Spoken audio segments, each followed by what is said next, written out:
In a world where nothing is certain, Alright. only music can help you to find the right way. The way you should follow today. This way will take you to the best genres of music from around the world.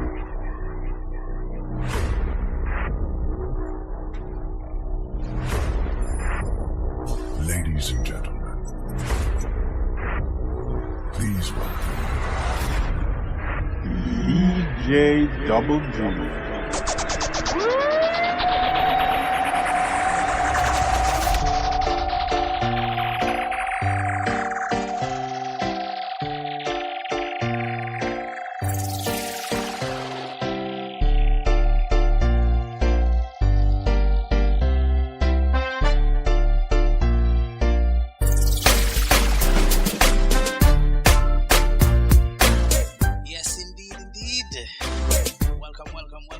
Good morning, good evening, good afternoon, good night, whatever time it be you're part of the world.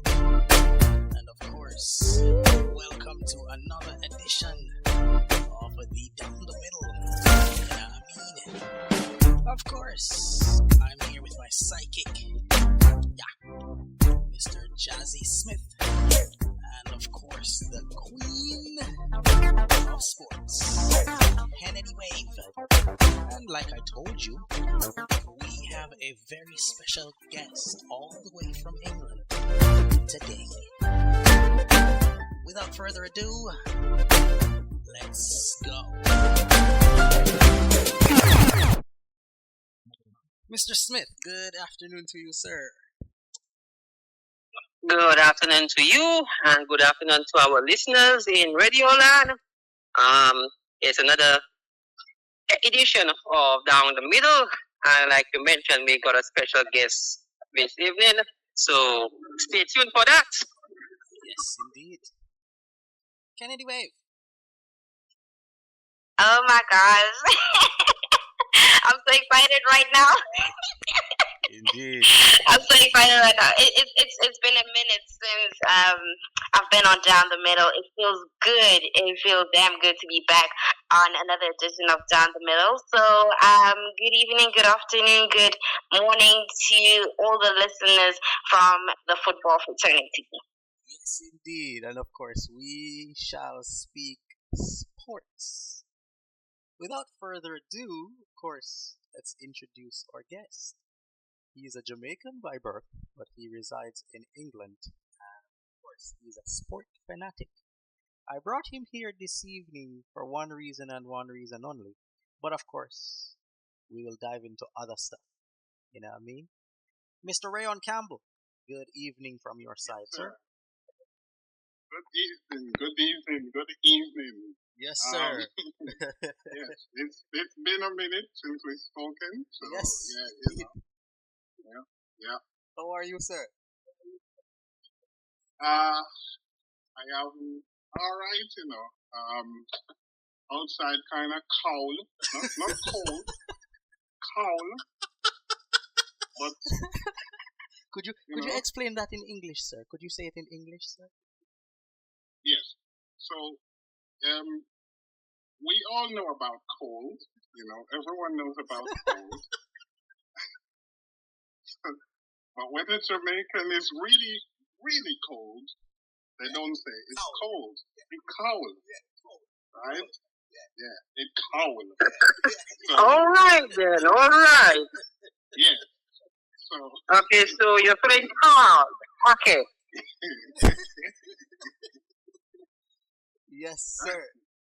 So, yes. officially, welcome to Down the Middle. And of course, this is Zollyhood Radio, and the theme says, where the magic happens, and people has been asking, where the hell have you been? So, the magic has finally happened. Yes. Okay, without further ado, like I said, Kennedy Wave, aka the Queen of Sport, is also here. Unfortunately, this evening, the King of Sport is unavailable because he has other prior engagements. but I'm sure the Queen won't fail us this evening, correct? Trust and believe I won't. I still need my cash. Why are you speaking our business on air? The whole world knows. Alrighty, what do you have for us this evening? And of course, Mr. Campbell, you're free to chime in every now and then if you see fit, sir. Of course, this is your time to shine, sir. Right. Indeed. What do you have for us this evening, Kennedy? Oh man, like I said, it feels good to be back on Down the Middle. This is your queen of sport, Kennedy Wave, your queen of football to be exact. And it feels really, really, really good to just be back on Down the Middle. We've got two items on the agenda today, it being the UNL, which is the UEFA Nations League, and the AFCON Qualifiers 2025. That's exactly what we have on the agenda today. So I think we need to just give the listeners a bit of, some highlights of, what has been happening during the week in terms of the UNL and the AFCON. Don't you think, Double G? Indeed. Let's do it. So, which clip you want me to? Which match are you gonna talk about? Well, we're gonna talk about everything, but you can just play the highlights that I sent you and all of that. You can just go ahead and play all of that. So you want me to play them one behind each other then? Yes. Alrighty, let's do this. You're listening to DJ Double G.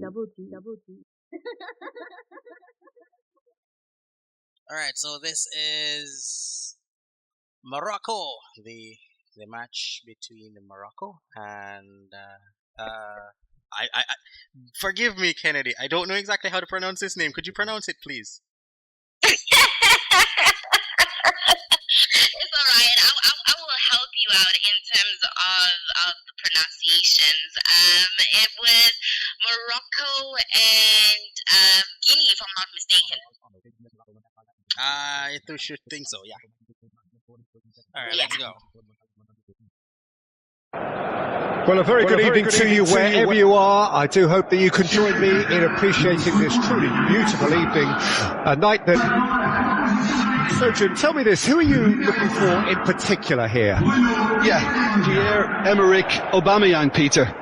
It's his pace that's his main attribute, especially over those first few yards, where he just seems to glide away from defenders, gets himself into great positions, and likes to hit it hard and nice and early. That's a horrible combination for any defence that's trying to deal with him, I can tell you that. Hard to disagree with that. It is. So it's away we go then. Lamina. Apindangoy. Buyanga. Forward tracking back like that, always appreciated by the crowd. Well, it's not a surprise to see that these days, all part of a forward's duties.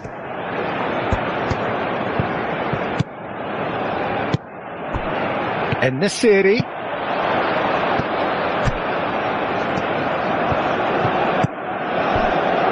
Played out to the right.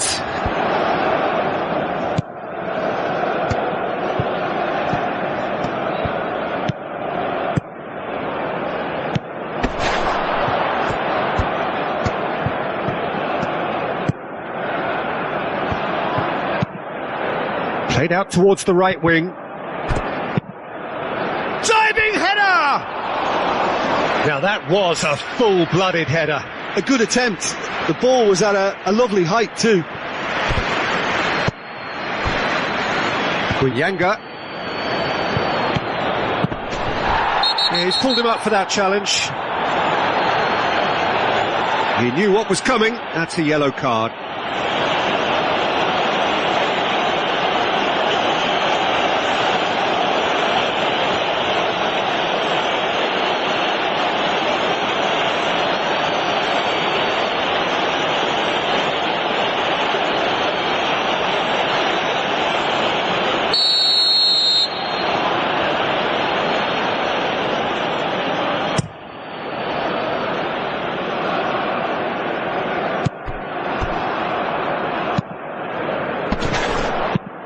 Oh, good spread. Well, now here's a good battle, bicep to bicep. Aguirre looks to bypass the midfield. Spread out to the left, back into the middle. Yet another to add to football's endless list of could-haves and should-haves. That was just poor decision-making and a weak execution.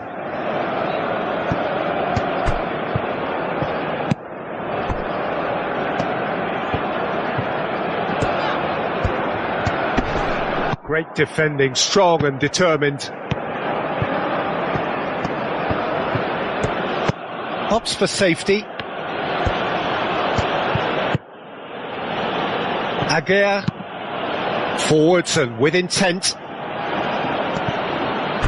He's had a fair tumble under that challenge. That's a foul. A simple decision for the referee.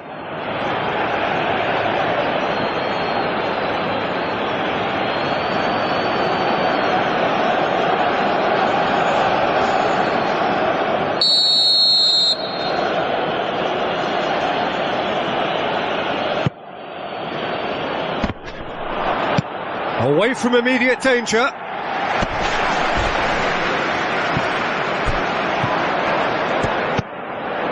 And it's Aubameyang.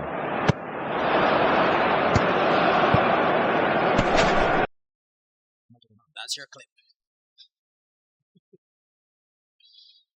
Are you still with us?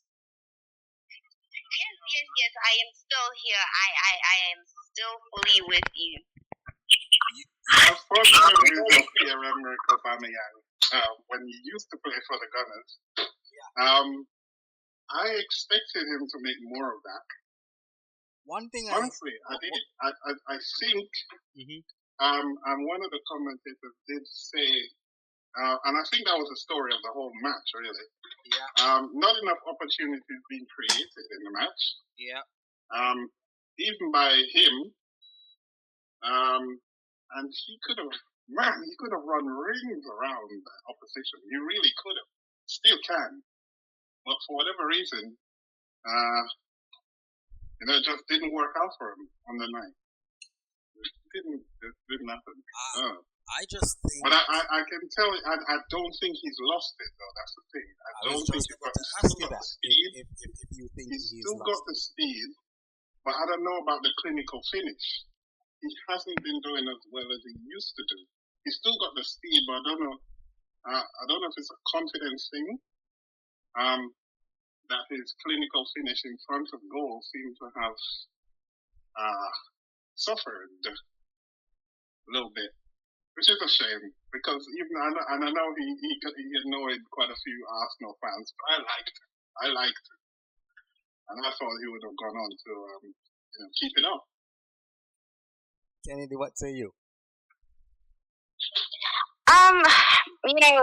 Like he's saying that you never know what it is, whether it's a confidence thing on that day, instead of not being in the match on that day. Sometimes, as players, well, if it's not your day, it's not your day. I think he was having one of those, he was just not fully into the match, honestly. He's having too many of those of recent. That's the problem. Yeah, definitely. So I don't think he's lost it as well. I concur. I don't think he's lost it. It was just on that day he was just not fully concentrated, fully focused into the game. He was just not himself, and I think the confidence was just a little low. I mean, not getting all of that he needed to do on that day. Might have been also something that frustrated him even more. To say, why am I not getting this? Why am I not doing this the way I always do it? So I don't think he lost it. It's just a thing of he was not in this match, and hopefully in the next game he comes back stronger. You were saying Campbell? No, I was just agreeing. I don't think he's lost it, but of late his clinical finish seems to have suffered. Good luck to him still next game.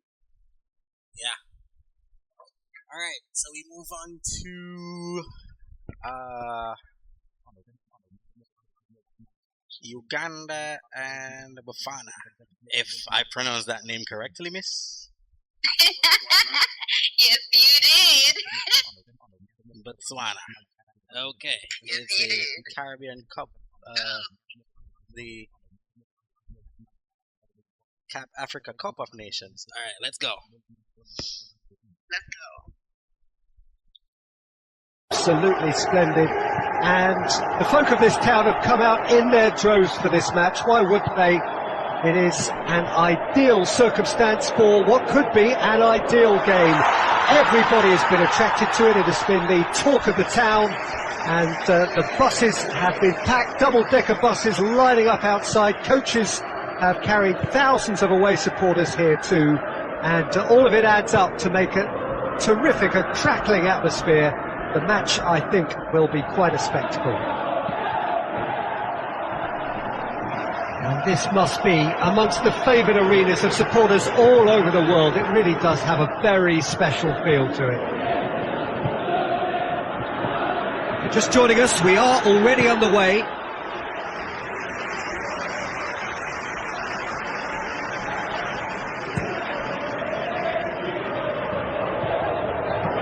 You can get that clear. Morocco get it back again.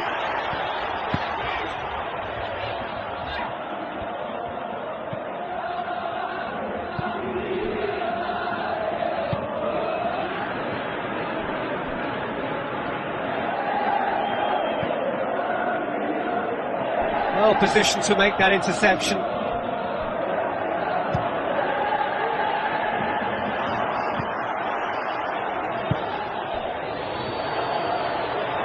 Big chance! It's in! And that's got him off to a flyer! Yeah, looking back at that, that's how you play on the counter. Quick and decisive and ruthless with the finish. I thought it was a stunning, stunning breakaway.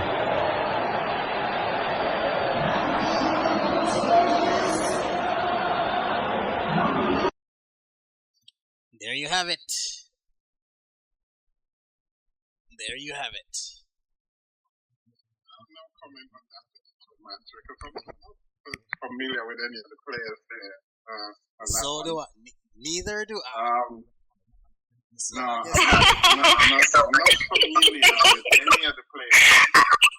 I think the only thing that I have to say is that this was a must-win for Bafana Bafana because even though they qualified since Congo lost and they were able to qualify for the AFCON 25, but this match against Uganda was to prove that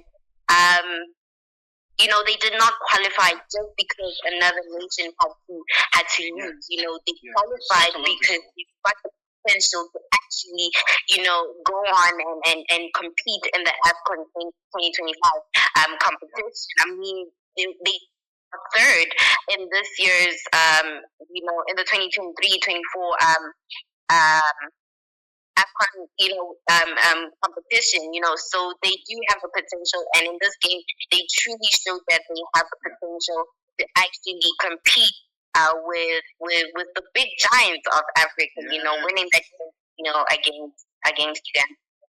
So they have the potential then to become major players in African football.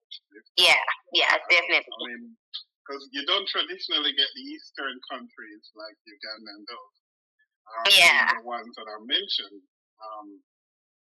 So this should be interesting. It should be interesting, and I'd love to see what the younger people come up to do in the senior side. So yeah, something to watch. Yeah, definitely. I agree. Alrighty then.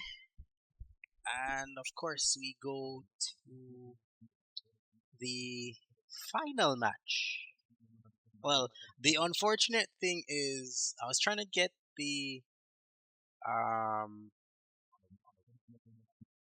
Portugal versus Poland match, but unfortunately we had difficulties getting that match. That match ended in a that match is one of the most that's what you call goals galore, Ray. Exactly. That was the match you call goal galore. Portugal coming up as winners, 5-1, beating Poland 5-1. You know, what a match. It was. It was. And I was unfortunate. I am not happy that a good friend of mine is not in studio today, because I would have reminded him about the 2014 match between Germany and Brazil.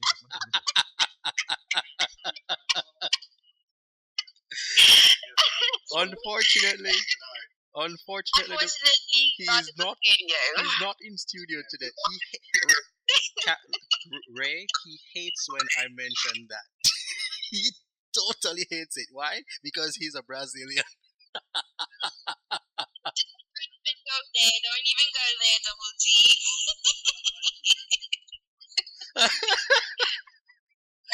Oh my god. Alright, so let's go to the... Behave yourselves, guys. Behave yourselves, guys. You know, behave. I just remember that he will report us to the bosses. Okay, sir. Never mind. Oh, Brazil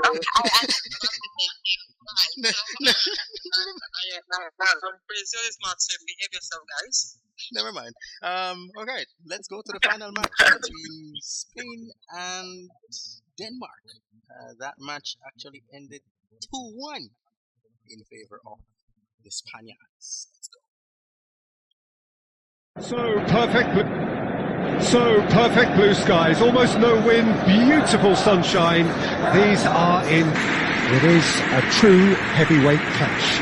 Well, with nothing resting on this, Peter, I'm hoping that there'll be more impetus for the players to just enjoy the game with the pressure off, try out a few different things, and we get something open and free-flowing.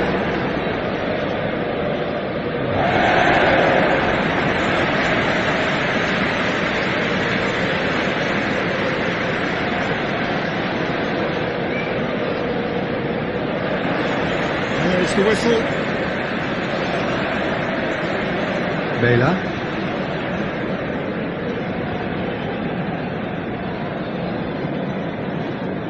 Opts for safety. Moved on forwards. Cucurella. Ferran Torres. Ferran Torres! Nearly, but really it's nothing. Very speculative with little threat, if any, for the keeper.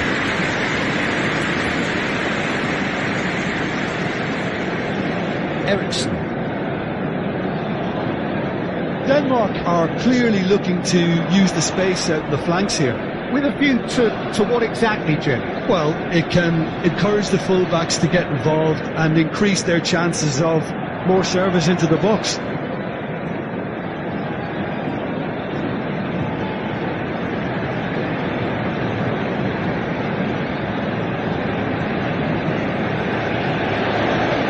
Well, it's a nice idea, but the execution was lacking.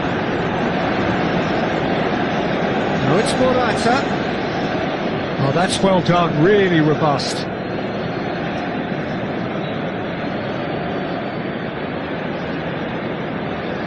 Fabian Ruiz. Ferran Torres! A great save, real class.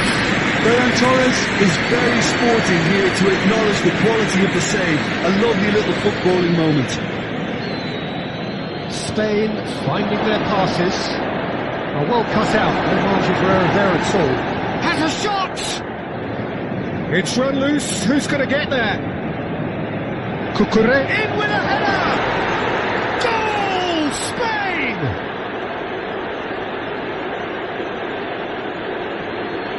A lovely header, but really it was all about the delivery. Yeah, he makes those runs with great stealth and a ghost-like arrival to get his head to the ball.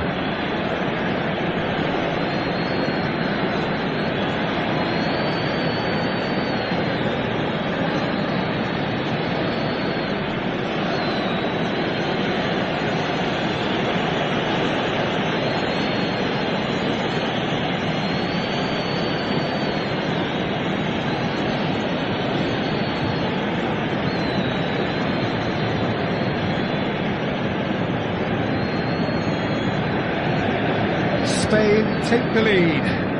Well, just listen to the reaction. I think you can hear the approval from the support all around the stadium. He's in plenty of space here.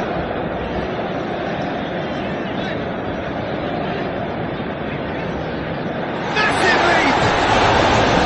Oh, he couldn't get the direction he needed. You really could have done with engaging those crosses much higher up the pitch there. This isn't good defending.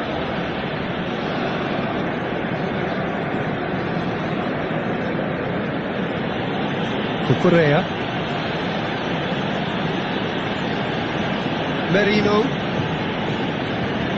And the two sides separated by the game's only breakthrough moment to this point. 1-0 the score. Ericsson. Move forward and quickly so. And he's had it nicked away. And it's Morata. Ferran Torres is in a really good position out wide. And he's found him there.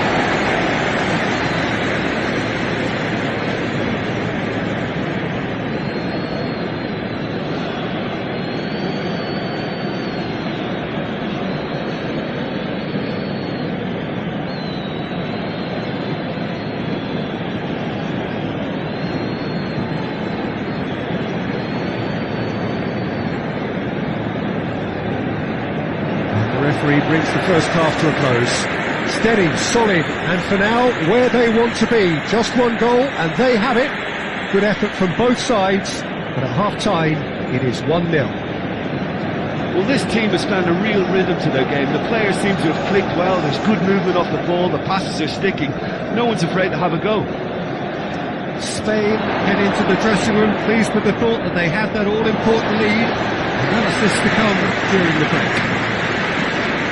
We're already back underway here. A solitary goal, that has been the crucial difference. Ericsson.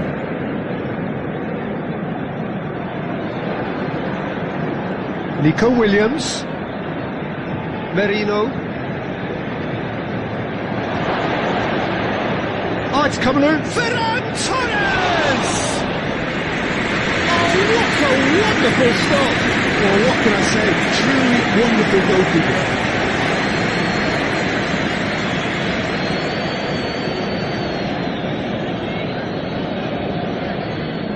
Your impression so far, Jim?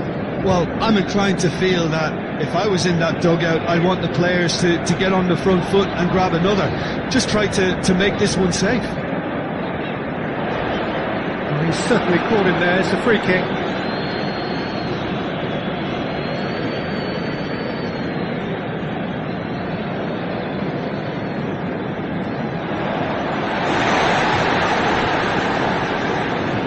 Denmark showing a little more urgency now, and to be honest, Peter, this is what's required. There is an irresistible, irrepressible look about them here. Spot on, Peter.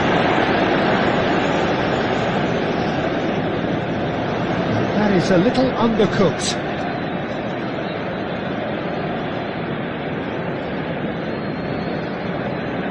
Nico Williams. Merino. Special, a worldie and a half, about as smooth as it gets. 2 up and threatening to pull clear. Yeah, I'd call that transition with bite. They won it back and bit hard.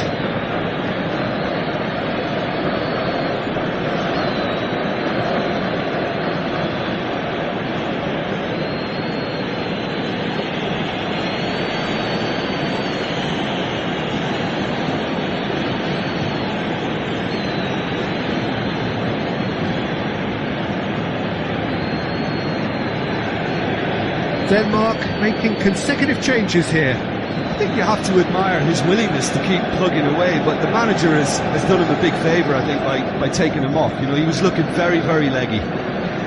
So that's 2 now without reply.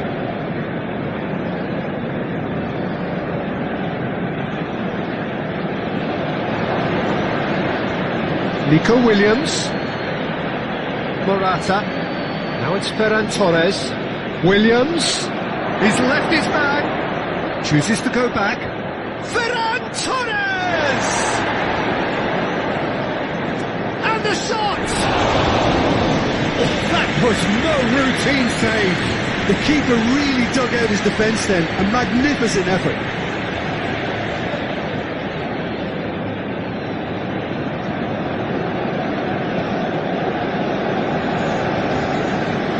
And there's going to be another change here. Well, his stamina was called into question then, but there's absolutely nothing wrong with his heart and the efforts he put in. He was very willing, though, not quite able.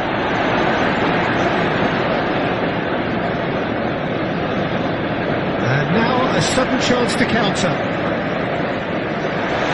He's one-on-one! Can he finish? Yes, indeed. That match, like I said, ended 2-1 in favor of the Spaniards. Are you still with me?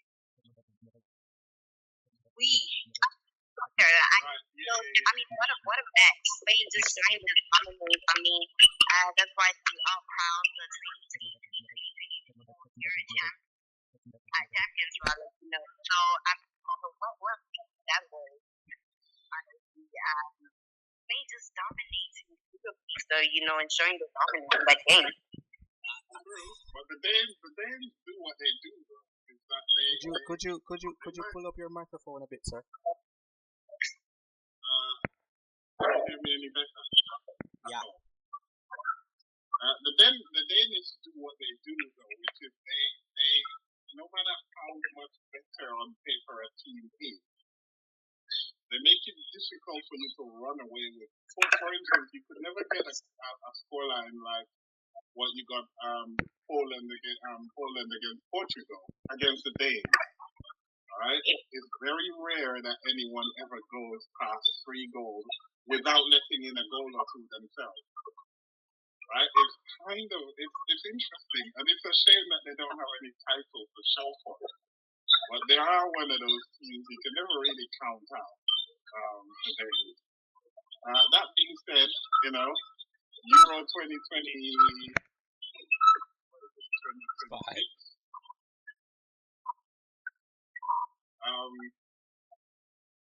should be interesting. Well, a bad night for Varane. Boy, oh boy. I just think the keeper was just keeping practice with Varane tonight. Trust me. Yeah, because how many shots have Varane actually taken? No, true. How many shots have he taken? I counted 3 or 4 shots, and every one of them were saved. Every one of them were saved. Every one of them were saved. I mean, they were brilliant shots, but I just think the keeper was too much. For Varane. No, true. I don't know. Like I said, the keeper must be having some. If you should ask that keeper right now, he would tell you probably he was having some technical, you know, some practices on that pitch, even though it's a real match against Varane. I do not want to be in Varane's shoes. Trust me. Peter Schmeichel. Yeah. Oh God. Yeah. Do you think? Now I have both of you here. Do you think that Peter Schmeichel is one of the best keepers that ever walked the face of the earth? Yes, I do. Definitely. Yes, I do. Definitely. Yes, Most definitely. I do. No hesitation. No hesitation. Exactly. You know, no holding back on that. Definitely. You are 120% over. Not even David De Gea in his A game could outsmart this dude. Trust me. No. This guy was Oh God. Which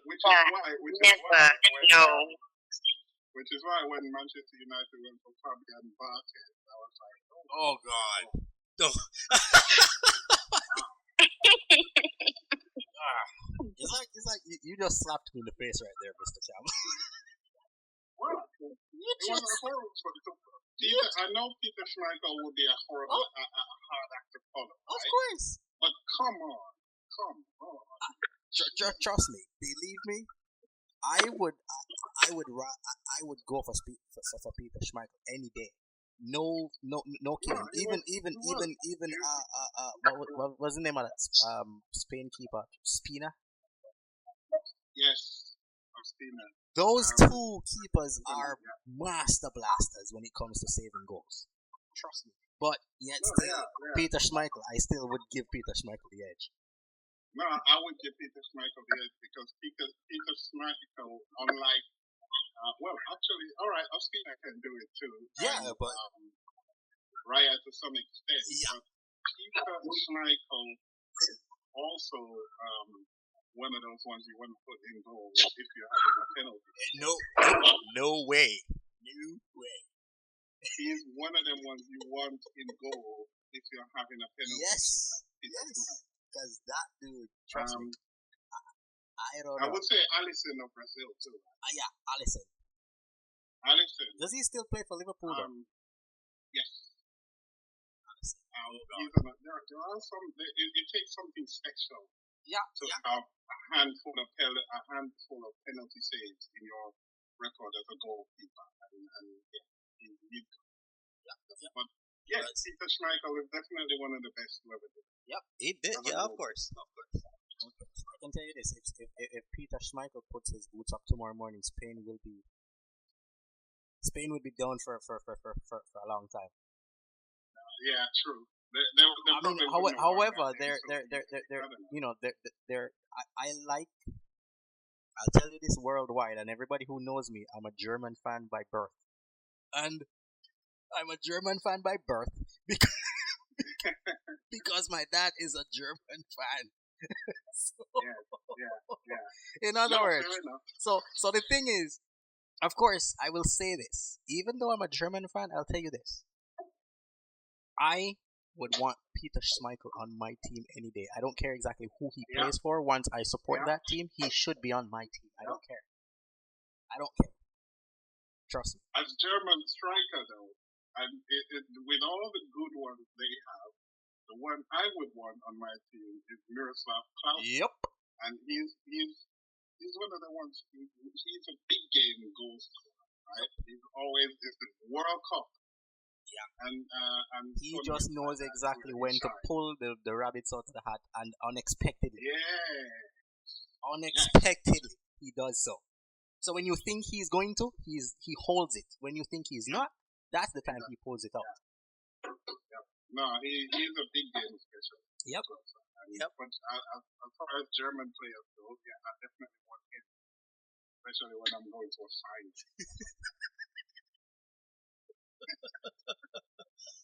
Oh God. Oh Lord. But the international break is interesting in many ways. Because you get to see the different players in their country roles. I think Scotland won against. I need to remember who they played today. I think it was Slovakia today. Hampden Park. But Kennedy, where are you? Are you? You should be hands on when it comes to these things, aren't you? The analyst here. The qualifiers. I'm listening, and I'm just thinking to myself, damn, I could just take a seat back and allow those men to just continue. I mean, he's just doing everything on my behalf right now. I told you that this man, when it comes to sport, he is something else.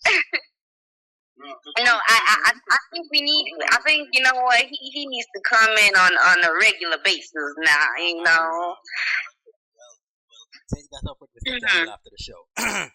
You were saying, sir? Yes. I'm currently crying about the qualifiers though, because even though they show you players and what they can do for their country, because so many teams are injury playing at the moment, all of them are thinking, hurry up and be over because Christmas is coming up. And the football season in Europe over Christmas, particularly in the UK,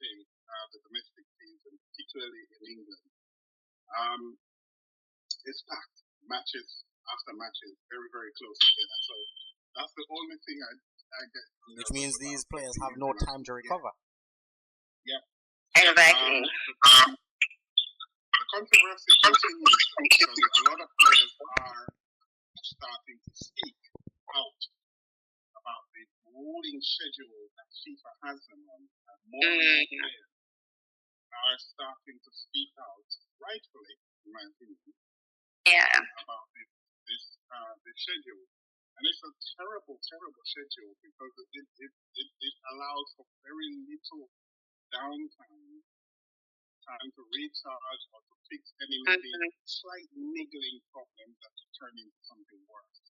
There's very little break between domestic and international. So there is even talk about a potential protest. I don't know what form it would take,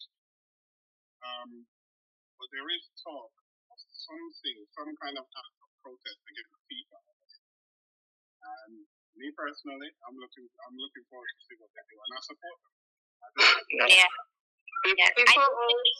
People always seem to be having some form of controversy, from the whole South African World Cup to now. They just seem to be having some controversy. Don't get me started on FIFA. Well, we're not gonna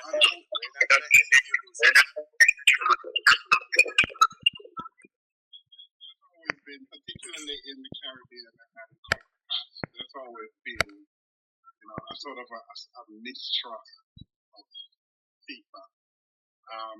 From the days of Jack Warner.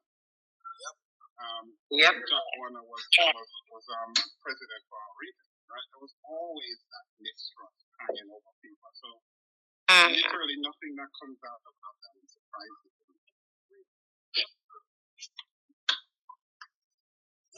Well. Let's see how we will have enough time to talk about FIFA because, let's just see, it's a lot. Exactly. We would need more than 100 shows to do so. I am sure. Exactly.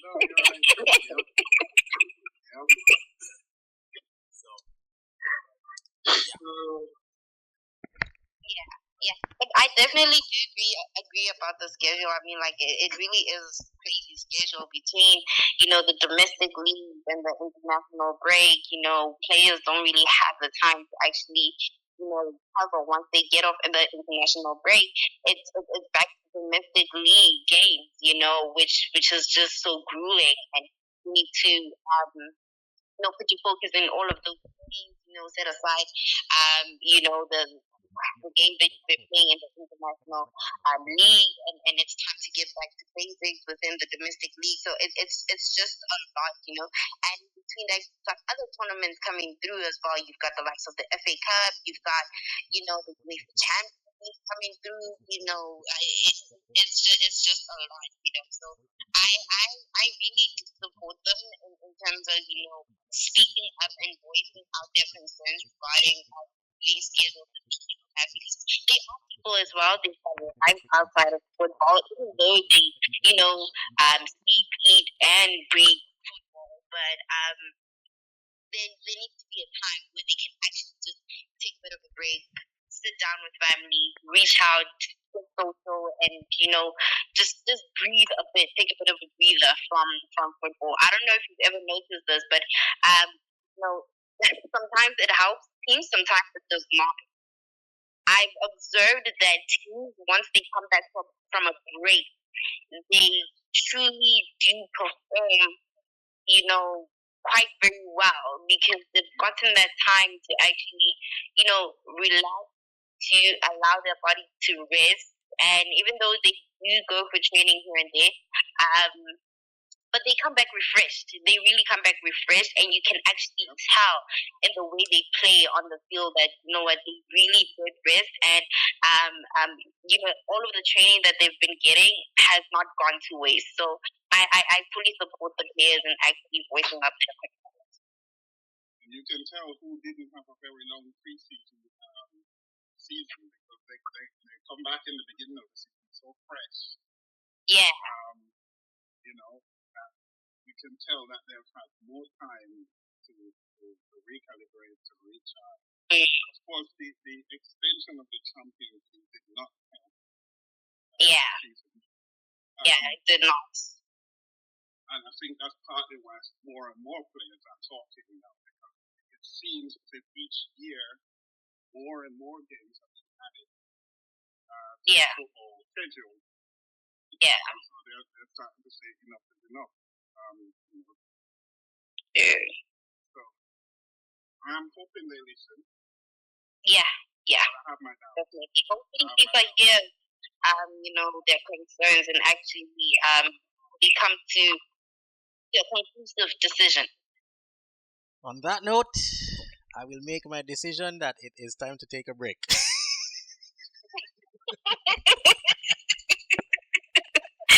Let's do that.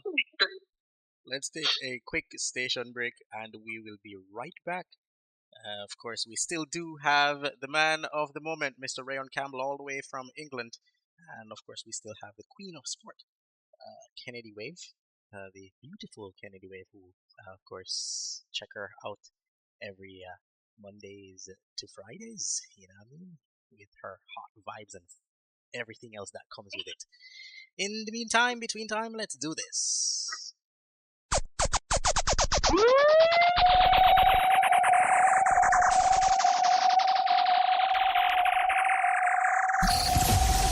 More hits, more music, more Zollyhood Radio. hits. Hey, listen, this is new hit music non-stop. Every day, every night, non-stop. Zollyhood Radio.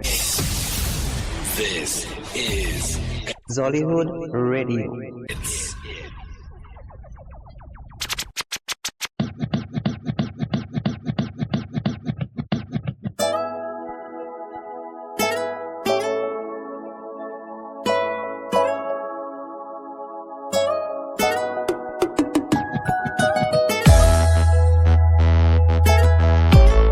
Yes, indeed, you're still locked in and loaded inside of Down the Middle. And of course, Jazzy Smith is still in studio with me, my crazy sidekick. Of course, our special guest, like I said, is still in studio, Mr. Rayon Campbell. And the beautiful Kennedy Wave is still here. Without further ado, let's get back into the convo. Hey, DJ Lex, bless up yourself. Trouble a little more, right? That me, I tell you. Let's go.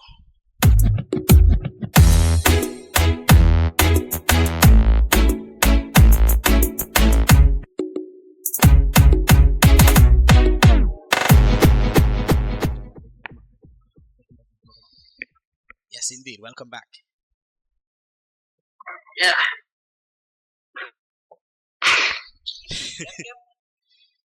So, Okay, look, you look like you don't want to be back, huh? I guess not.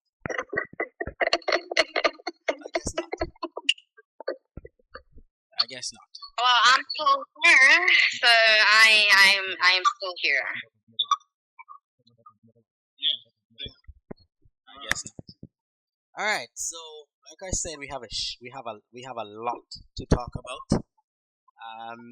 So, firstly, let me thank you so much, Miss Lady of the Moment, Queen of Sport, Kennedy Wave, for that beautiful football roundup. We thank you so much, and please do not abandon us again. Thank you. I will never abandon you. This is my heart, man. This is my home. You know, this is where I reside. How can I leave a home where I was literally born into? You know, I mean, how do I do that? But it's always a pleasure. It feels good to be back on Down the Middle, like I said, and it's always a pleasure to come through and just give you guys some, football analysis. What's happening in the world of football? There's a lot going on.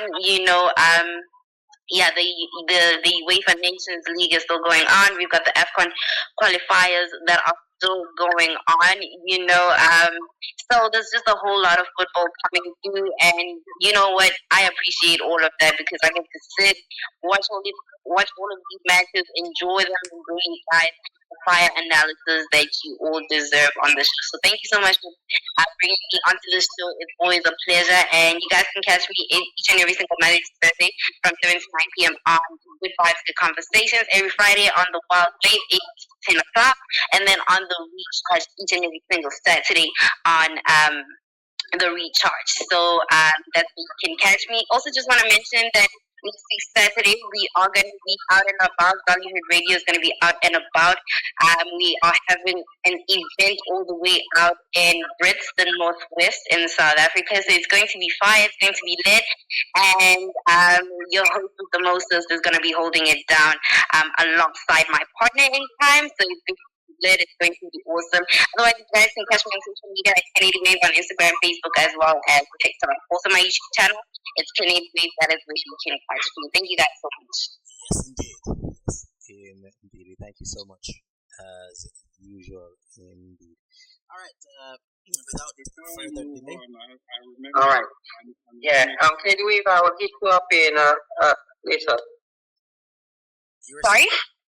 I said I will hit you up later. Okay, no problem. Sorry, I need to make a correction. Yes, it wasn't Slovakia that Scotland played. It was, and this is why I remember the game, but not the team. Croatia. Croatia. 1-0. Everybody knows Croatia is hard to beat in any Yes, league. indeed. And so somehow they overcame Croatia 1-0. I've never seen this in history. I've never seen it in history. If you do beat Croatia, it's never it is always a single margin you beat Croatia. Any team will beat Croatia. I don't know how and why, but you've never ever seen a team beat them 2-0, 3-0, or 2-1, 3. Never. No. It's always a 1-0 scoreline. But when they beat you, it's always double and triple. Yeah, Croatia is a tough team to beat any day of the week. Well, they have a compact team. Indeed. Yes. Indeed. Yes, they do. But I am surprised that the Scottish managed to overcome them. Yeah, exactly. That was a surprise.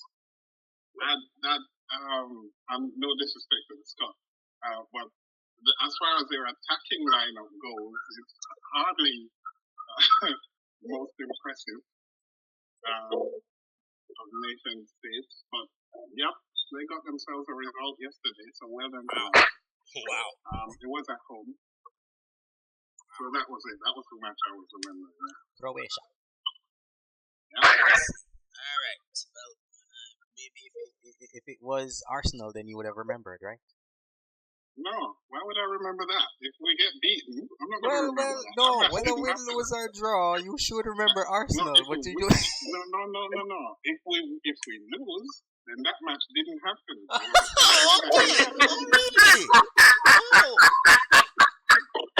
It didn't happen. That's all I'm saying. Okay, boss. Okay. I rest my case. All right then. Okay then. I rest. I rest. So, there are the only question is in the last few weeks that have been cancelled due to bad weather, you know? Let's not go there. I guess the only thing you have to ask is how many matches that have happened. Well, quite a few, but there have been 3 that didn't. No matter what the Peter report said. Because you lost those matches, didn't you know? Mm-hmm. Exactly. So the match played, but you lost. Admit the fact, sir. Admit the fact that you lost 3 matches. That's what you need to do. Okay. It looks like we have a denial match. Oh yes. Oh, I'm shameless. I would definitely deny that. Let's switch pitches here for a bit.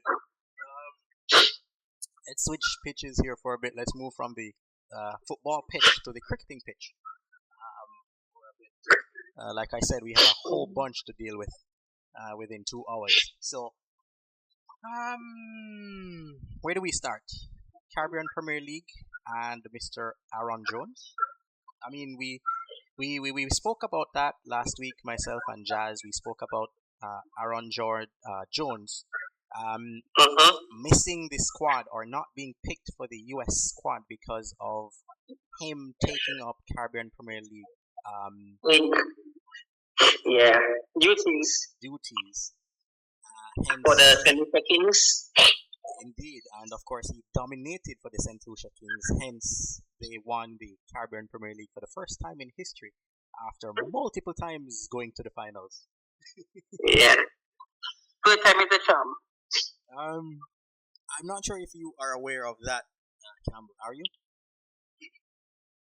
Where did you go? Yes, I am. Yes, I am. What say you on the matter, sir? Well done, by the way. Well done.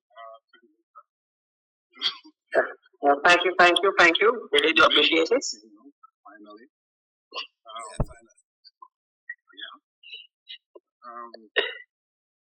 But I don't know. I think that is always going to be the story. I'll tell you this. I'm not sure exactly what your microphone, sir, but you need to fix it. Yes. Well, I think maybe because I'm mobile, sometimes the signal issue. Hopefully, Yeah, it's not cutting, right? It's not cutting, no? It's just that it's just not loud enough. That's it. Very clear, but not. Yeah. Yeah. So I think Aaron Jones' story is not uncommon, and in fact, I think it's going to be more commonplace than not. For a future player, that's true. That's just how it is. Well, the ICC wants to have none of it. I expect no less. Personally, and I know a lot of people might not like it, but I agree.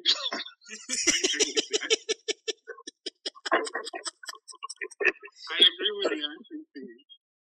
Right, listen. I want to see the West Indies become world players. Again, yes. I do. I'm sorry, I do. I don't mind. I have no problem with these leagues. They generate funds for all the private backers and all that and the rest of it, and that's good. Right?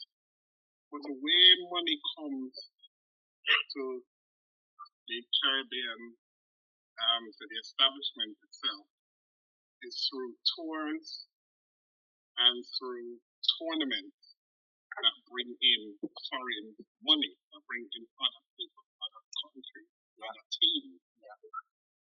And I want to see that back again. Alright, so let me ask you a question.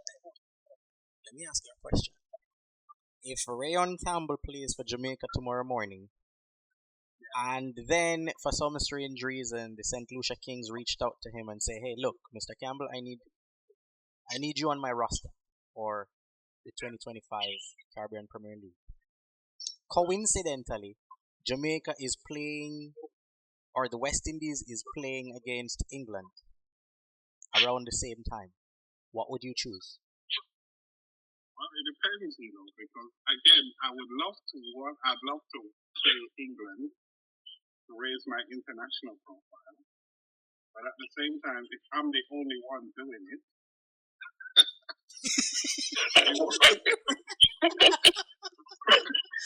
as we were discussing last Saturday, I think majority of the people, because of the money that is involved, and you can be selected and not play a match and still get a salary. That's it. Yeah. Versus you playing for your country and not getting picked, and you don't get paid for it. Just say. No, all right. That is a fair point. Just say. But no. It is a fair point. And then what happens is we're gonna have more venues like Havana Park. Yep. We're gonna have more stories like Havana Park. big money. More so Sabina Park, Chadwick. I can count at least 4 or 5 venues in Jamaica alone that has never, that has not played, that cricket has not been played in a while. Sabina Park, Chedwin Park, Kirkvine Sports Complex. We have cricketing pitches around Jamaica that has not seen cricket in years. Why? Because for one, the revenues are small. That's number one. And two, persons just decide not to come out. Why? Because why come out to something that is not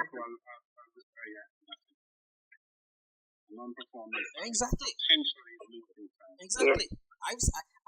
I saw a video of Jamaica playing against the US, I think it was, or Costa Rica. And trust me, everybody in the stadium was furious. Half of the stadium left in the middle of the match. I'm not talking about the second half I'm talking about the first half of the match. And that is football, and Jamaicans love football. And if you see they walk out of a pitch in the middle of the first half, you should know. What would you think if that happens in a cricket game? Nobody shows up for a match.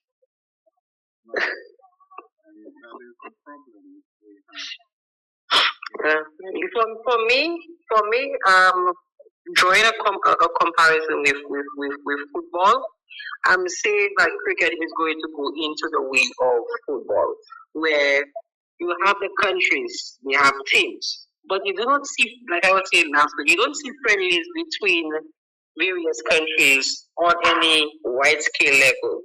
What you see is the various leagues dominating, especially in Europe and the other part of the world.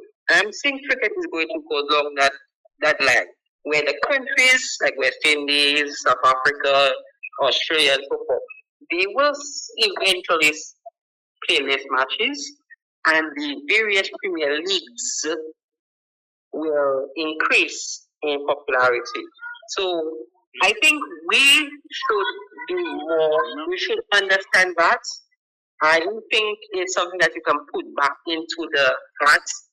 No. Unless if we're able to gain a bit more patriotism from our Caribbean people, and we are able to compensate them adequately, which is a tough task, right? I think what we should do is two things. You know, we have our Caribbean Premier League, both for the men and for the women. Let us develop that Premier League. Let's get more teams on board. So if we have more teams on board, that means more venues will be used in the Caribbean, and the venues won't be left in a dilapidated state. Because I think from when I look across the Caribbean, each Caribbean country support their team 110%. Which is fine. But the thing with football is that because there are so many big shiny sponsorships, the reality, the harsh reality of football gets covered over. And the thing about football is, if you don't win, you go under. True. And directly, you fall down, you break down, you go under, you become insolvent. You have to win. You have to keep winning them. Otherwise, you don't get the sponsorship. Exactly, because no sponsor will. If I push $1 billion in Rayon's team right this minute, and he fails tomorrow morning, chances are he will always fail with my cash. Correct. I don't care if it's a one-off situation. The fact is, I lost revenues. So I'm not gonna trust you anymore to give you my. I'm not gonna trust you enough to give you my cash anymore. No, that's it. The only team that I can think of, actually none. I can't think of any. I was about to say no. Okay, all right. Arsenal Football Club stayed out of debt because Wenger balanced books. That's true. Right? That's true. That is the only exception I yes, they became, after he cleaned up the mess, they started winning stuff after a while.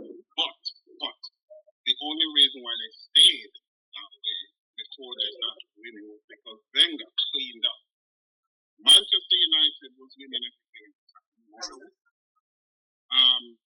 And so they were the ones that, and they earned their way to being the richest club in the world at the time because they were winning. Any team that wasn't, any team that was underperforming, they lost players, they lost sponsorship, they lost revenue from lack of attendance. It all trickles now, and so that's why more often than not you don't hear about those teams that used to be in the league. Perfect example, Campbell. Remember the last time Aston Villa did not make it to the Premier League for about 2 or 3 years? Why? Because they were always underperforming. So no sponsors pushed cash in Aston Villa's kit. That's the story of football. Yep. And so what you do, but and also the link from grassroots to professional has a few more structured things like academies. Most major teams have academies. Yep. And cricket, for all its wonderful simplicity, needs to keep an international profile.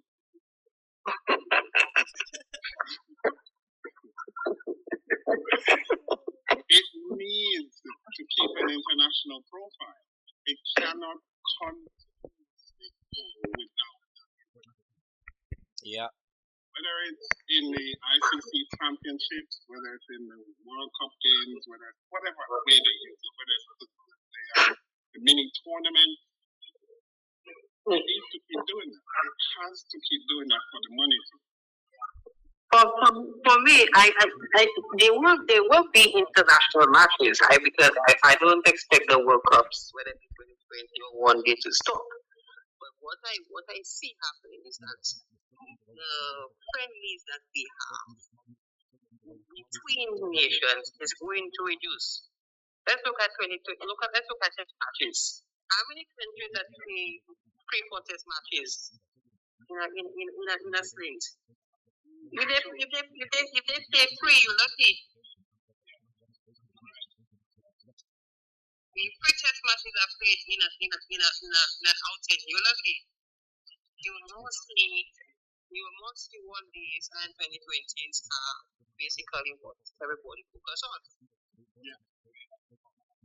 So we do have the attention span.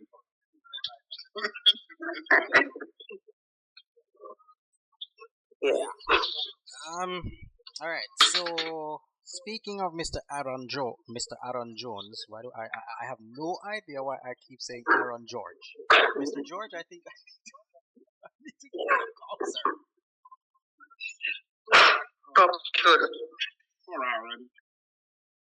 I think I need to give you a call, Mr. George.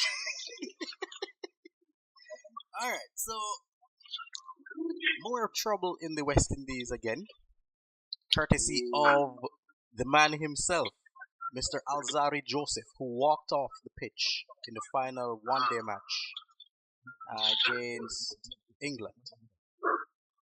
And based on my knowledge, because I spoke with our good friend Mr. Campbell, I spoke with Mr. Rose a couple of days ago, and he said it had to do with the fact that Alzarri wanted to bowl at a specific end, and the captain will have none of it.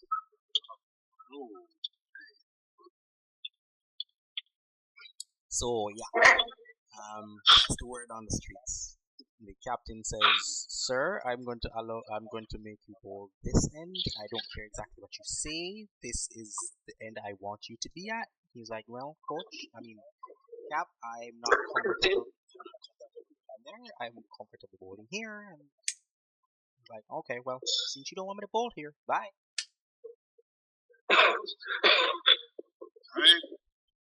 I don't like the fact that he walked off. I'm not gonna lie. No. I don't like it. I don't. But I don't like that the captain dismissed it out of hand either. Yeah. The captain, as a captain, you're supposed to work with your bowler to potentially get the best advantage. Because who knows? And Probably if he maybe- has bowled. Yeah, I know. I mean, look, if I am comfortable bowling here, worse for the opponent, I take wickets on this side of the pitch. Why don't you still allow me to bowl there? No, that's what I'm saying. What? Do you rather do you rather send me over to the other side of the pitch and I get carted No wickets? for and I get carted for 20 and 30 and 40 runs per over? But even if that is not the case, even if the bowler maybe has something in mind, right? The captain is supposed to think, work with the bowler to figure out what he has in mind and get the best skill in place. Why dismiss him out of hand? I don't like that kind of style of leadership. That don't work in cricket. That's why Well, you still think it is, like we have been saying this, it's a team sport, right? And as much as whoever is the captain and he has, the plans that he wants to execute, it has to be in tandem with his players, and if the player, feels comfortable at one end, for whatever the reason it is, you have to now back your bowlers. Okay, go ahead and deliver the job. Like I said, it might not even be about comfort. It may just be that he has a plan. Maybe Exactly. He might want to capitalize on. Exactly. So, I don't like the fact that he dismissed. Yeah. I rather this. I rather you tell me.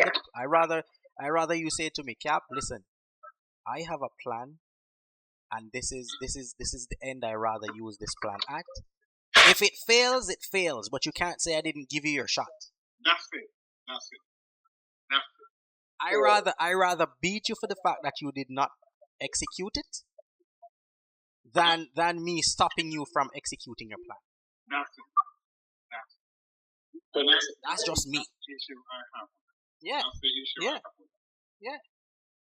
I rather give you the option. Okay. I rather you be here, but if this is what you want, fine. But I hope you don't fail me, but I'll back you. But if you do fail, trust me, you and I will have it out. Exactly. So that's what it's supposed to be. But the point is, the next thing is that let's not forget that some of those players know the various pitches and ends around the world. Not only that, but the players, because remember, going back to the Premier Leagues around the world, some people know the players very well. So if they are asking you, I want to bowl at that end, it must have been for a reason. Exactly. Exactly. I know point blank that there's a split in the pitch, that Campbell has a problem with bouncy deliveries. I'm going to take the shot at him. The other end of the pitch is smoother. That's the thing. So I'm going to go at him because I know for a fact I've played with him on the same team. I've played against him before, so I know exactly his weaknesses and his strength. Give me the opportunity. I rather him knock me out of the park with my deliveries than you say to me no. Yeah, man. Formulate a plan and work with it. Yeah, as a captain, you're supposed to work with your bowler. Yes. But the thing is, still, I do not like the fact that you walked off the pitch. That is a no-no for me. I don't Yeah, like we need that. We need that. I don't like that. I don't like that. That's not sportsmanship. No. Yeah. And I know Sammy had it with Alzari Joseph, but now getting to know the full case, I think Sam also supposed to happy to be captain as well. Because at the end of the day, it is, a team sports. Indeed. It is. Yep. Well, I'm yet to see what really is the end result for this. But before I have to depart, Double G. Yes, sir. So we seem to be struggling somehow to capture the mindset of the English. Yeah. And I know from just watching the game or games that we seem to be struggling to deal with them in the 2020. And the 2020 is supposed to be where we're strong. Aren't we double-time champions? Exactly. With that, I do not. I do not. To be honest with you, I'm not sure what's happening, but it doesn't look nice on paper. And my question is, didn't we beat England in one of those finals in 2016 to be exact? Yeah. We beat them because for once somebody adopted the attitude of the English. Now let me tell you something that I've noticed about the English team over the last 3 years. Win or lose, they are aggressive. Yes. Win or lose, I rather fight to the end. You're going to have to kill me. Yeah. And sometimes that has been the cause of some wonderful collapses. Yes. But other times, that has been the result of some very, very daring run chases and some very, very high first inning targets. Yeah. And so we have this issue where us as the West Indies, even though we are familiar with the aggressive form of the game, even probably more familiar with it than they are, we struggle to deal with their aggression in the batting. Why do you think? I don't know if maybe we just don't have equally fearless. Are we not adapting to English as we should? What I will say is this: the players that we are having right now, they are relatively new. So I think compared to the older ones that we have, they would have been much be able to meet the English aggression head on. But I think the new players we have right now have not risen to the challenge, so to speak. By the time 2027 rolls around, hopefully we would have adjusted somehow in many ways, because it is one of the things that makes the English what they are, and that they can win or lose spectacularly because they're not afraid to go after the run. That's why they will always remain in the top 3, sir. And I think that we are at the moment struggling with them. We lost the 2020 series. We won the one day series. Which is surprising because, like you said, that was a surprise. It was surprising, but it was impressive in the sense that maybe I was just starting to think just maybe we are actually starting to get the hang of dealing with it. And so that was my thought process coming in after the one day series. We just need to get the hang of the English in the T20. But guess what? At the end of the day, as West Indians, I'll tell you this. The English have a tendency, if the English gives you this today, do not expect them to give you the same thing in the second game. Which means you cannot keep up with the English. They're always thinking. No. They're always trying to be tactical. It is not like we can't do that. That's what I'm saying. I don't think it's necessarily that we can't. I think somehow the idea is maybe a bit slow in coming for us. I don't know. And we take a lot more time, it seems, to bounce back whenever because after the first match, the first 2020, I genuinely expected or hoped that the second one would be more of a fight, more of a different response. I chuckle because coincidentally Mr. Hope was a part of that squad. That's why I chuckled. Yes.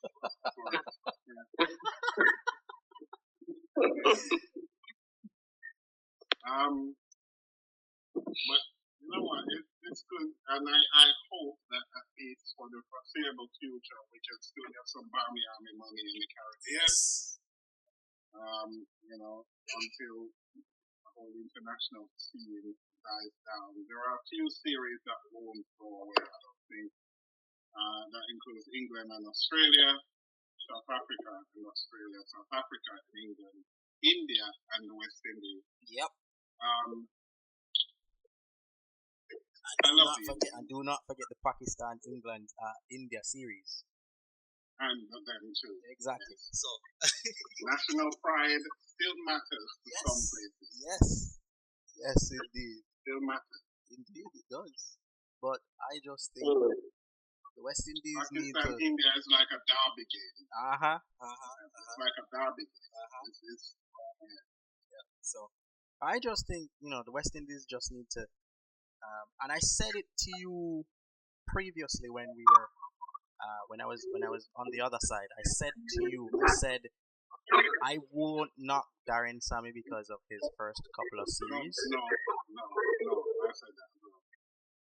But let's see exactly how the rest of the year pans out for him and 2025. So maybe after 2025, during 2025, I will make my final decision or ruling.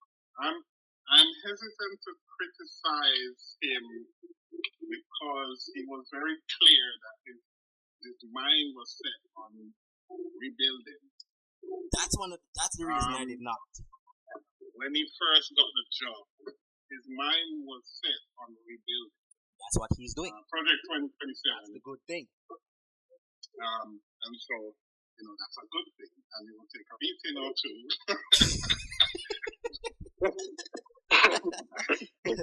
Well, you rebuild.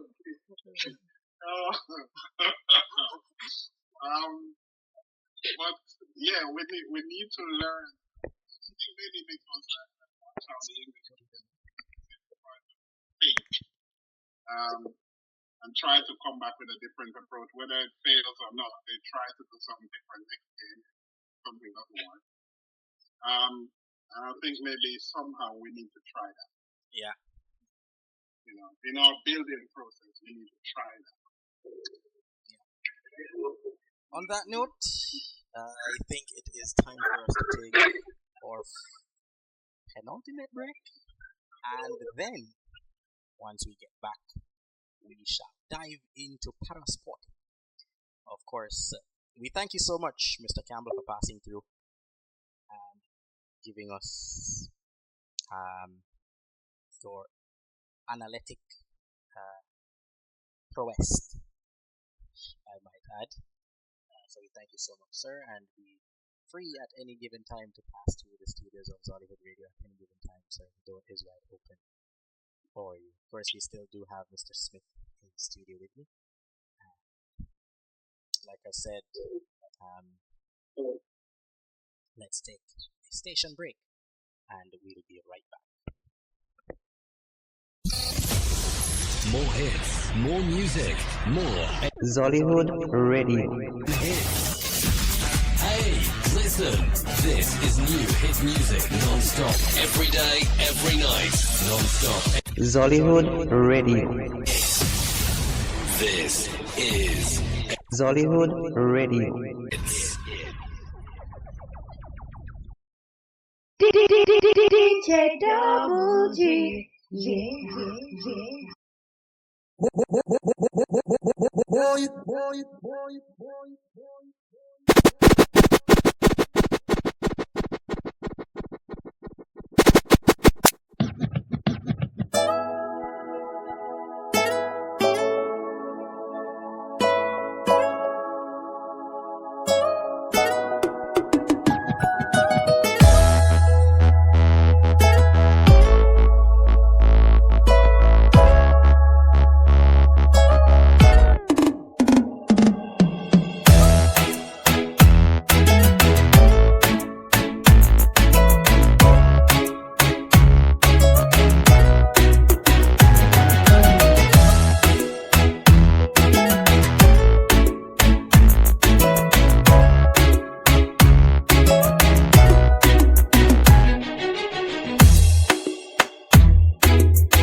now, from sports correspondents all around the world, this is Pyro Sports on Zollyhood Radio, where the magic happens.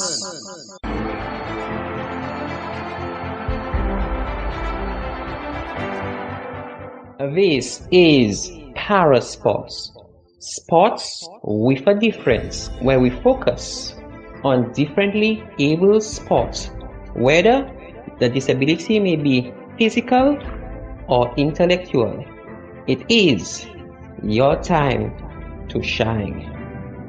Stay tuned each and every Saturday whilst your host, Jazzy Smith, keep you up to date with the latest news and interviews from around the world. Last week, we looked at the rules and the regulations governing the sport of blind cricket. This week, we'll be touching upon what the future holds for blind cricket in a nutshell. But before we dive right into it, we again take you to Melancholic to give you an overview of the role of an administrator. Over to you, Melancholic. I am now officially an administrator, which I was back then, but now I am basically the head of the structure, and things are a bit more difficult, a bit more complicated, because diplomacy has to come into it now, doesn't it? Which means now you have to literally balance the balancing act, because you have to almost have to be careful to not overreach. You almost have to be careful not put yourself first. So in essence, you are putting your structure before your career. And unfortunately, you know, as selfless as that sounds, it's got its drawbacks. But if you ask me, there's nothing else I would have done. I absolutely adore the work that I do. I love it. It is a thankless job because often, you know, resources are a very scarce thing. The bare minimum. You know, we don't even have the bare minimum. But the gratifying experience to all of this is to see young boys and girls, to see youngsters actually come through a system that you yourself have devised, you know, with your team, and see youngsters come up and see the potential and know that, you know, if you look after these kids, they will one day grow up and they will be people who've got a place in the world, you know, because we deal with so many aspects. The game just teaches these kids so many aspects. It teaches them discipline, you know, how to work with people, how to work in a team, how to work for a team, you know, how to work around a team. So it's really incredible. It's really incredible to see youngsters actually play and enjoy themselves. So that is very gratifying, and that is the reason why I will never stop advocating for cricket, for blind cricket. This is my little contribution towards the blind people community in my city, and I guess in the world at large. So the next time we will then talk about the vision that has basically been my guide as an administrator, and we will couple that with just some stories, some cricketing stories in my career up to now. Hope you guys have a fabulous day, and this is Melancholic signing out. Have a blessed day. For one to survive beyond tomorrow, one must be able to adapt, change, innovate at a moment's notice. For one to have success in the changing times that we are living in. And cricket is no exception. Cricket enjoys a large fan base, a large market in which one can operate in.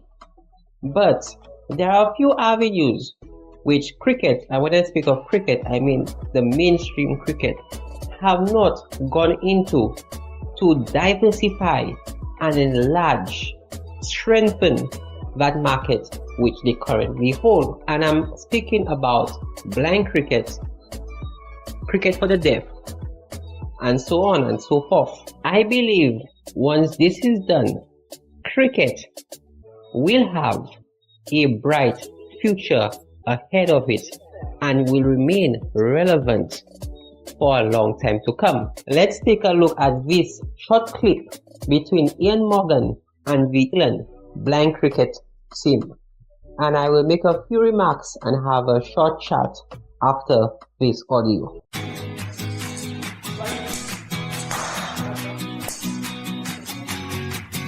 Welcome to the Nets here at Lords. My name's Owen Morgan. I'm one day in T20 England captain, and I'm here to play cricket like I've never experienced it before.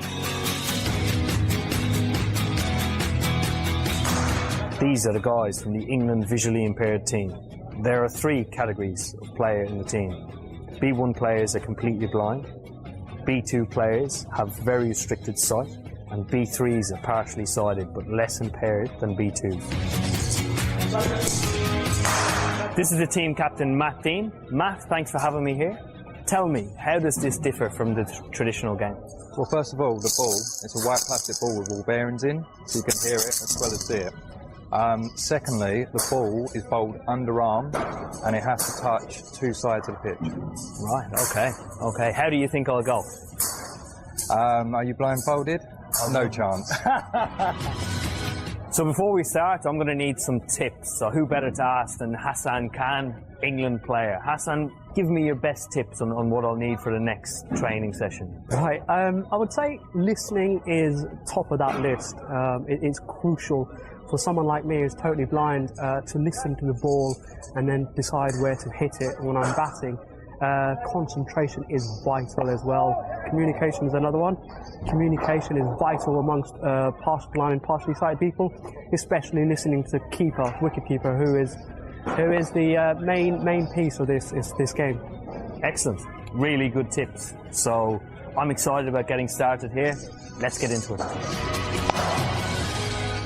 This is the B3 category glasses. Give them a go. Oh, that's interesting. Really weird, everything's blurred and you can't see a great deal. So this could really be interesting.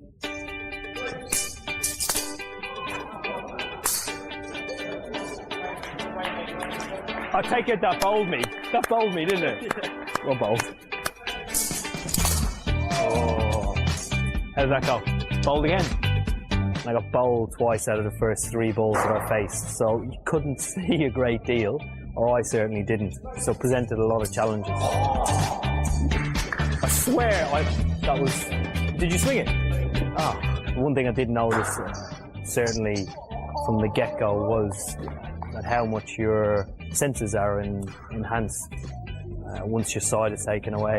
And it's a credit to these guys. They're fantastic at what they do. So these are the B2 glasses. It's tunnel vision, very limited visibility, and it doesn't move a great deal, so should be interesting. Out again. It's blurred and unclear and doesn't move around. So if the ball moves outside your tunnel, you're relying solely on your ears to hit the ball, which presents a lot of challenges itself. I've got a panic on, lads. You like, weird feeling. This is the big test. This is the B1. Absolutely no vision once you put these on, so the rest of my senses are going to have to make up for it. That's a proper panic I get on. Once you hear it coming, you're like, where is it? These are the most challenging out of all of the glasses that I had to wear here tonight. Absolutely no vision when you look through these. Ready? They replicate guys who are completely blind. There we go. Off the mark. After wearing these, I have a huge amount of admiration for these guys. Lads, thanks for having me here at your training session tonight. It's been great, completely different experience. I wish you the very best of luck in Adelaide in your 5 one-days and 3 T20 games. So good luck and thanks for having me. Cheers, lads. This was Ian Morgan with the England blind cricket team. This is the kind of cooperation, understanding, togetherness that I would like to see, not just in England, but throughout the cricketing world, where you have both the sighted and the non-sighted cricket teams, where they can come together and interact with one another. Once this is done, then and only then, I can see the structure that we are trying to build take shape. Such a partnership will open doors for us in terms of gaining access to technical assistance, marketing, advertising, which allow the blind cricket to expand into new horizons. We now take you to Jason Ricketts to give us his opinion on where he sees blind cricket headed. Over to you, Gavin.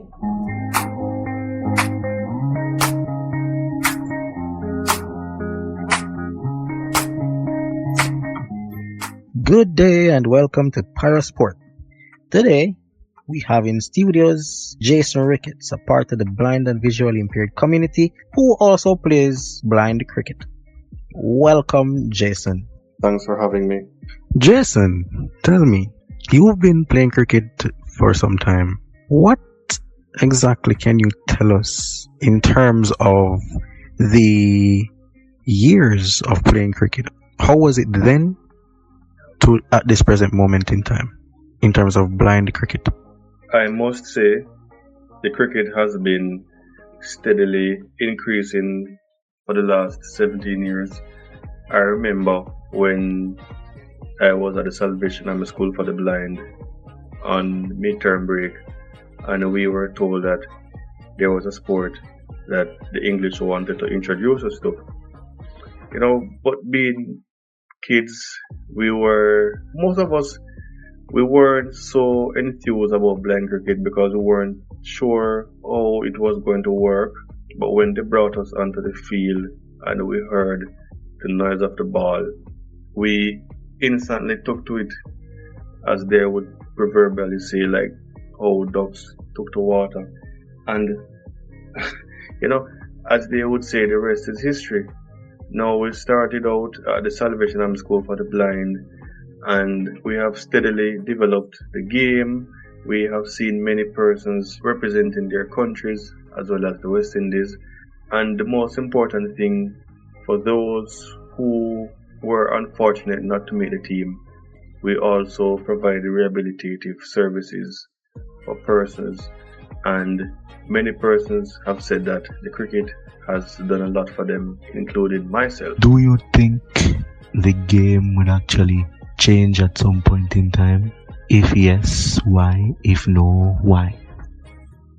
They for sure can help in the development of blind cricket throughout the world, and one way they can do so is by giving us a strength on social media.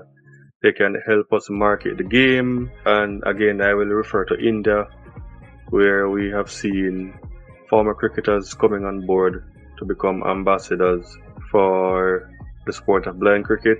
I remember Saurav Ganguly was the ambassador for the 2017 World Cup in India.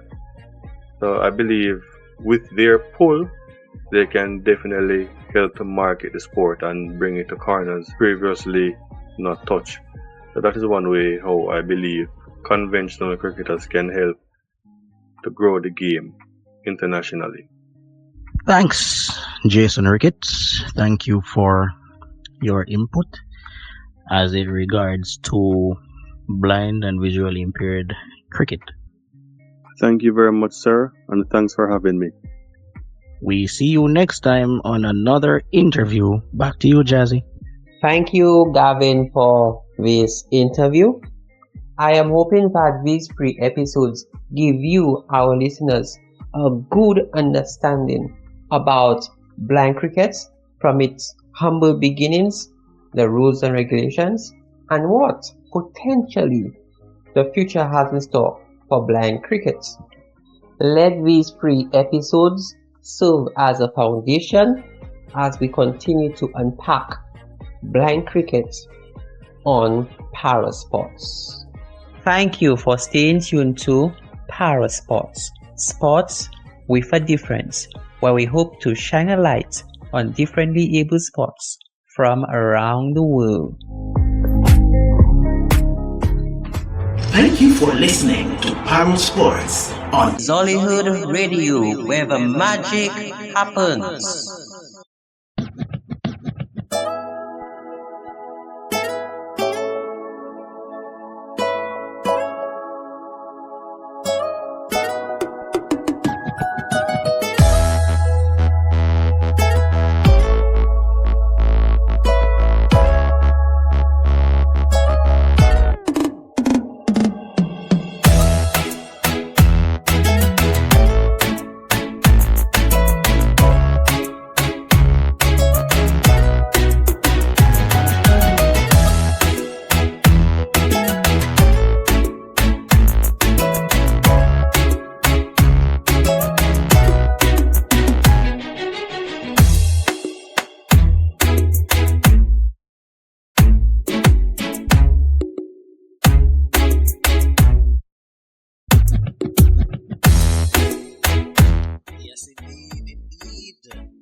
steps in. Yep. In the meantime, between time, let's go back to Jazzy Smith.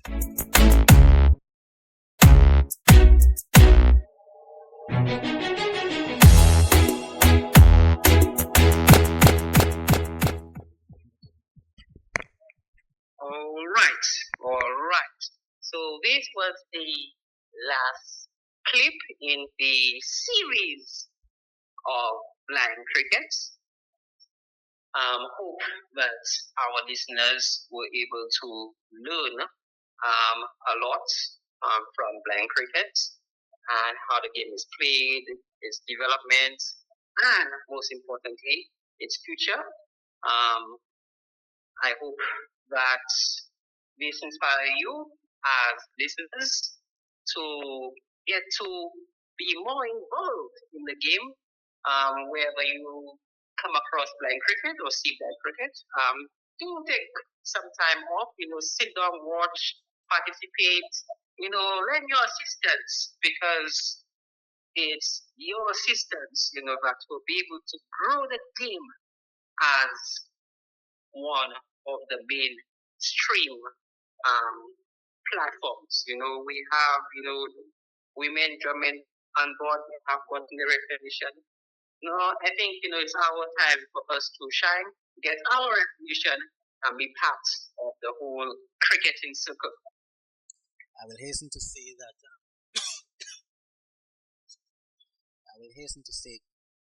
Thanks to everybody who has helped put this specific series together. Of course, we thank Mr. Melancholic, we thank Jason Ricketts, Damian McLean, and to the rest of the team putting this cricketing series together. What say you, sir? I agree 100%. And thanks for your assistance. We look forward to having you at some point in time, to dive a little bit deeper. But for now, this is where we pause, and we're going to dive into another blind sport come next week. Yes, indeed. What do you think it is? We won't tell you until next week. You'll have to sit and wait. Exactly a week from now. That's too much, right? 7 days, 6 days from now, that's too much. Right? But sit down and wait, that's exactly what you gotta do. Exactly. Good things come to those who wait, they say. Yeah, so wait on the ball. Yep, wait until the umpire says play. Or whatever sport it is. Wait until the umpire, whoever is, the referee, whatever. Wait until the man in charge or woman in charge say play. Then you will know. Then you will know. Yeah. I can't believe we actually go through three attempts as it regards to this series. My God. Yeah. Time flies. So I hope, like Smith said, I hope that you took some notes, have a better understanding now of the game, blind cricket. Yeah. Never know what sport we will do next time. Yeah. And I guess this is where we say until next time. Yep. It is game, set, and a match. Game, set, and match. So catch us again next week. Same time, same place, right here on Solidwood Radio, where the magic happens. That's 1 p.m. to 3 p.m. JA. It's 2 to 4 Eastern Standard. So until next, you hear our voices. Well, catch me tomorrow afternoon. Myself and Jazz again. Yeah. I don't know exactly if they're starting to love us now, Jazz. I don't know, but Well, when your fans love you, I guess that's a good thing.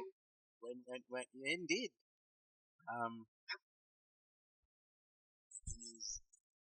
We are walking together every second now. So everywhere you see me, you see him. Everywhere you see him, you see me. So, what you trying to say? We are like Bonnie and Clyde. we are what? Bonnie and Clyde. Well, you never know. You never know. Okay then. You never know. Well, like I said, catch us tomorrow afternoon, and that would be from 4 to 6 JA. That's 5 to 7 Eastern Time. Right here on Behind the curtain. Is behind the curtains. Indeed. Alrighty then. We out. Game, set, and match. Game, set, and match.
Value yourself, think highly of yourself. No, you're very important. Hashtag, I'm a big deal. VIP, me and my friend, them a VIP. VIP. Ask anybody about it. I'm a big deal. Me and my friend, them a big deal. Yeah, we're kinda important. For real. Oh yeah, I'm a big